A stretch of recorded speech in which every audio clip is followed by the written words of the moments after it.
let's pivot to Fantastic Four First Steps. Comes out this weekend. Very much looking forward to this one. We are firmly in alternate universe world here, okay? Which we know. Let's get into, without further ado, our predictions for this flick. Beans, on a broad note, what are you expecting for this bad boy? It's a great question. Part of me, like, we're getting Galactus, so that's fantastic. We're getting a legit Galactus. Mm-hmm. Great. Mm-hmm. Do we get this world to blow up? I'm thinking yes. I think this Earth is gone. Totally agree. I think it's gone. Totally agree. I think Galactus. Now here's another question: is he the Earth killer? Is he still the planet killer, or is he a universe killer? Do we modify that to make him even more badass? Yep. I don't know. Definitely a planet killer for sure. Yeah. So here's my answer to that. Yes. I think we're going to get a plot device here where, similar to what we saw in Deadpool and Wolverine, where you have anchor beings for universes, I think we're going to see that stretched even further to have anchor worlds for universes. Interesting. That's a prediction. Don't put money on it. But I would not be surprised if that is an end result of this movie, which is, hey, that Earth dies and the universe around it dies as well. The only reason that wouldn't work, though, and so I'm going to argue against myself here, is that if the universe dies, then what's up with Galactus? That can't be great for him, right? He's going to have to reverse universes. And maybe he does. Maybe he does. So it's possible. I think it's more likely that he's your standard Galactus Earth killer. It's kind of what I want. Yeah.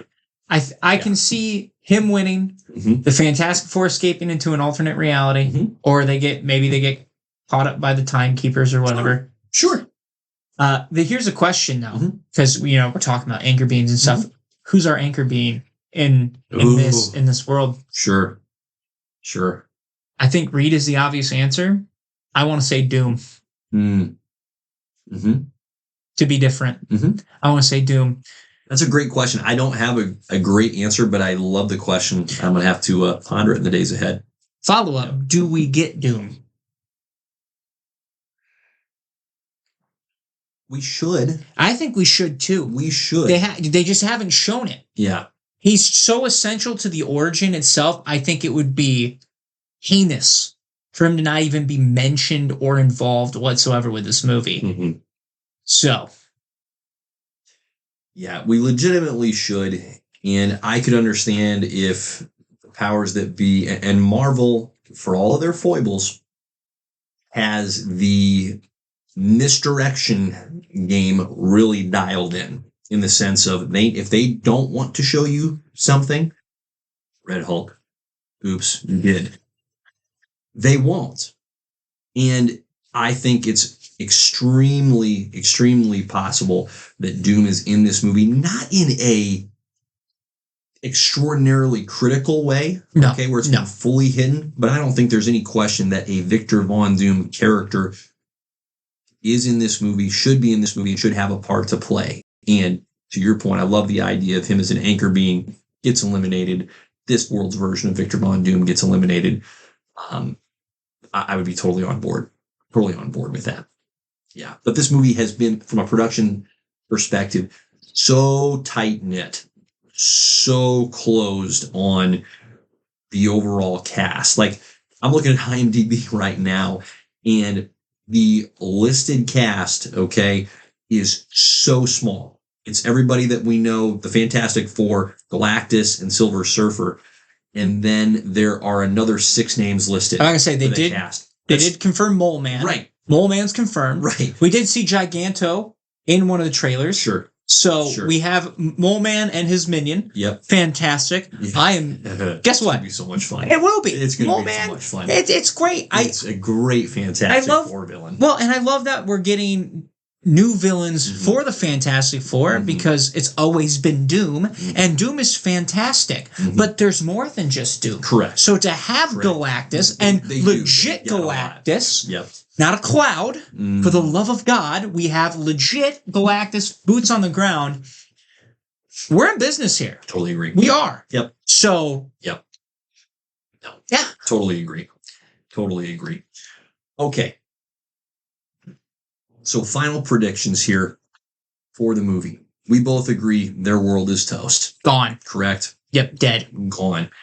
And then they're going directly from their no longer existing world where they are beloved, well-established, into the 616 world immediately. Don't you think? Or do you think they're going out into the multiversal ether?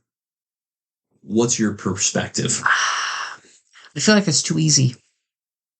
I feel like that's too easy. It might be what's happening. I can see. Got that tease with Thunderbolts at the end. We don't know if that's them, though. Agreed. It's just a ship. So it's possible that they come to the main timeline. I think it's also possible that they just show up on Battle World. Okay.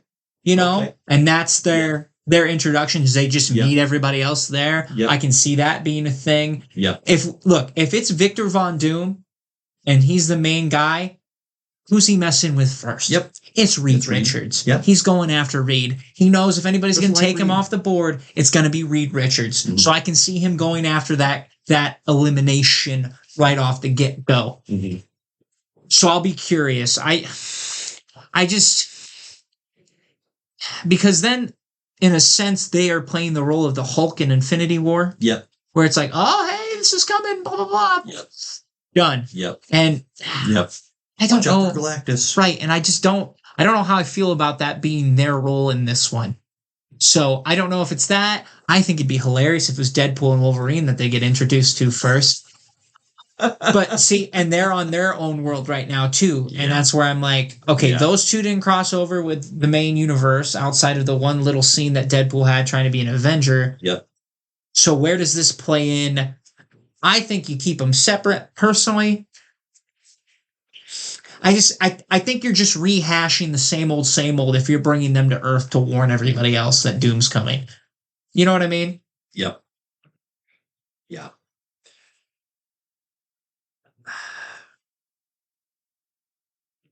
Okay. I'm going to say, you're really thinking. I think there's a few possibilities. Battle World is one of them. And so the movie serves to introduce the Battle World location. So that's certainly possible. I think Earth 616 is very possible as well, because there is this is going to be a little bit of a pun intended, there is a void in the 616 world right now as it stands for Avengers, right? We don't have true Avengers. You have the Thunderbolts that have been, pardon my French here, but bastardized into that Avengers role. You have Sam Wilson apparently out there trying to do his Avengers. We don't have an established Avengers unit. And so there is a void that could be not fully, but partially filled by the arrival of the Fantastic Four. And in particular, of course, the presence of Reed Richards. Like, the guy is and always has been a leader in any group that he's a part of. If he's not the guy, he's one of the guys. He's a 1B or C if he's not the 1A. The other alternative would be, you mentioned Deadpool and Wolverine, and it just sparked the idea, what if they end up in the void? Right? Where the TVA chucks all of the unwanted riffraff. There's another, we haven't had a hint of any TVA involvement in this movie. I think there's a good chance that the TVA is utilized in some facet and in some capacity in this movie. Not nearly to the same extent as what we experienced in Deadpool and Wolverine, where it was a horror element from start to finish of that movie. But I won't be surprised if the TVA's network, let's say, gets involved here. I agree. That wouldn't shock me at all. Here's another prediction I'll make, and then I know we got to keep moving.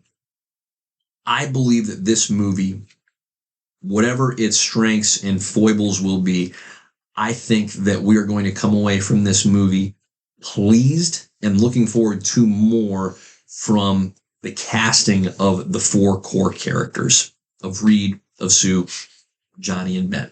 Really, I do. I understand our own concerns that we've expressed, that in general, I would say the reception to the casting was really in a lot of ways. Vanessa Kirby being the one outlier that was more easy to understand. Oh, sure, Sue Storm. But I think for Reed and Johnny in particular, I think it's been a tougher sell. Nothing against Pedro Pascal and Joseph Quinn, but the question has been, are these really the right fit for these characters? I think we're going to get that as an affirmative yes. It's my prediction.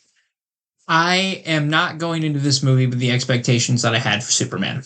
And I think that will eventually, I think that'll play out for me in a positive way, because I'm going to go into this movie with 0 expectations. Superman, I had high expectations because it needed to have high expectations. Yep. This movie doesn't need to live up to the hype of Superman. This movie just needs to be good, and I think it needs to set you up for that Avengers movie.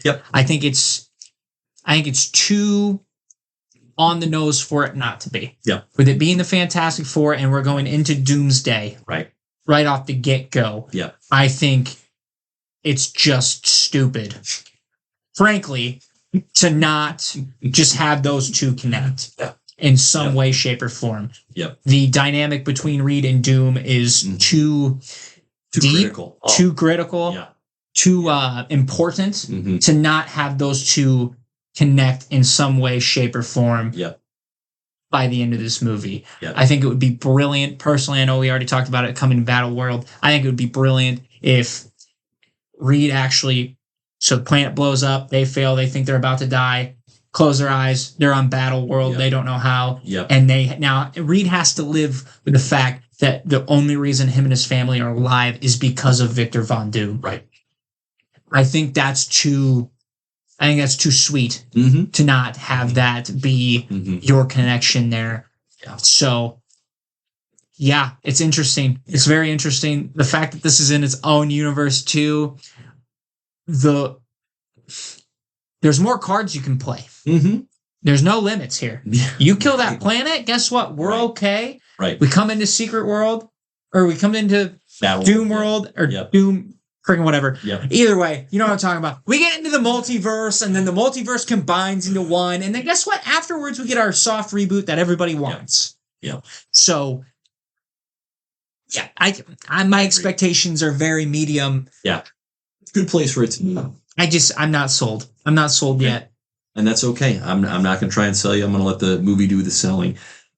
I hope whatever the other outcomes are for this movie, that we get a Fantastic Four grouping that we're going to be allowed to spend some legitimate time with in the years to come, because there are more great stories that this set of characters can give to us than I think most realize or anticipate. There is more character development and growth that is packaged in this group of individuals that can unlock so many good stories, both for those 4 characters and for the characters that come in and out of their world, that this is I think this is a more important movie for Marvel than maybe it's being hyped up to be. Yes, this is an alternate universe, but I think this movie has more riding on it than perhaps we've realized. I think this movie has to land. Doesn't have to be perfect, but it's got to crush the portrayal of these characters so that they can serve as the foundation moving forward, what Marvel is trying to do. Will it pull it off? We'll see. Well, the Fantastic Four needs to be a cornerstone, regardless. You know, if you think about it, when Marvel started out, when the MCU started out, they didn't have access to the Fantastic Four, one of the main pillars. They didn't have access to the X-Men, another one of the main pillars. So you're dealing with the Avengers. And guess what? The fourth pillar, Spider-Man, they don't have access to that. So you were limited. And now we can actually, for the most part, outside of the Hulk, we can actually just establish all of these main assets So they will be very integral when we do get the reboot for sure. Yeah. So yeah, that's right.